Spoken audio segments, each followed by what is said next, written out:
Hi, this is Dr. P to talk fairly briefly about what I call go-it-alone games.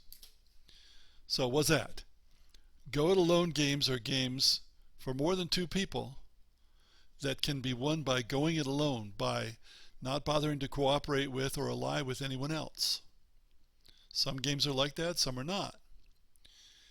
Usually, games where talking with other players within the game gains no advantage, or not talking is not a disadvantage, that's a go-it-alone game. These are usually puzzle-like games where everyone is trying to solve the same puzzle. These are sometimes called multiplayer solitaire or parallel competition. And these games are not the subject of this course. I like games, not puzzles, even interactive puzzles, even parallel competition puzzles. I could also point out that there are generational differences. And of course, we're generalizing about generations, which is a known and valid technique, even though there are going to be quite a few exceptions.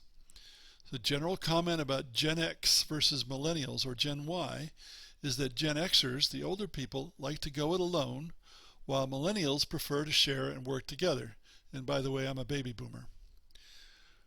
We see changes in video gaming that arise partly from this difference.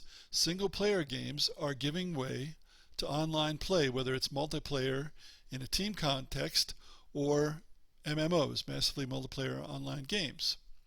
Cooperative play rather than single play or in addition to single play is much more common in big video games than in the past as well. And I think these things accommodate the millennials.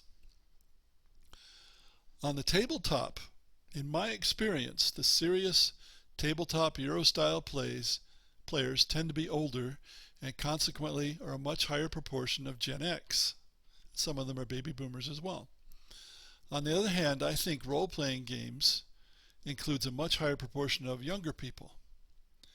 Now that could have been something that was reflected in 4th edition D&D, which returned to be a game in which you must cooperate or your party is likely to fail, whereas 3rd edition was a one-man army game.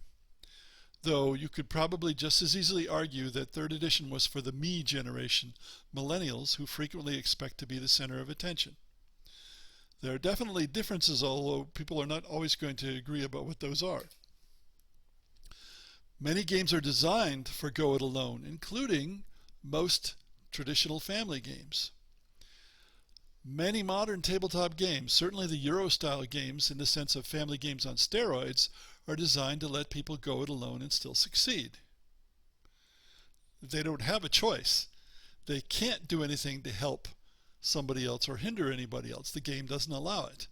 Not to any great extent. Sometimes there's a little bit of blocking. So they have to succeed on their own. Of course, that accepts the explicitly cooperative games where all the players are playing against the game or against one player who takes the other side.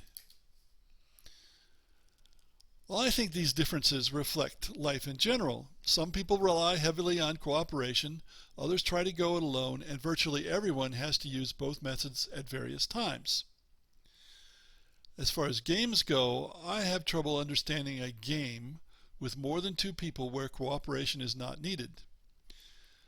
And we can design games that way, or we can design games like Diplomacy where cooperation is required but there's still a winner, or we can design anywhere in between, including parallel competitions. A recent experience that comes to mind in this context is one of my recently revised prototypes, a nameless card game. Roughly speaking, it's set around 1890, a time when the great European powers were grabbing colonies in Africa. With up to 5 players, the most successful players are likely to work together. It's not a game where you can go it alone. Yet some of the players, who in this context are mostly millennials, are accustomed to typical board and card games of today, which are designed to enable you to go it alone even when there are 4 or more players. And they don't do well at all in this context because they're not accustomed to it. And they get frustrated when they can't do things on their own and don't seem in some cases even to realize that the game doesn't work that way.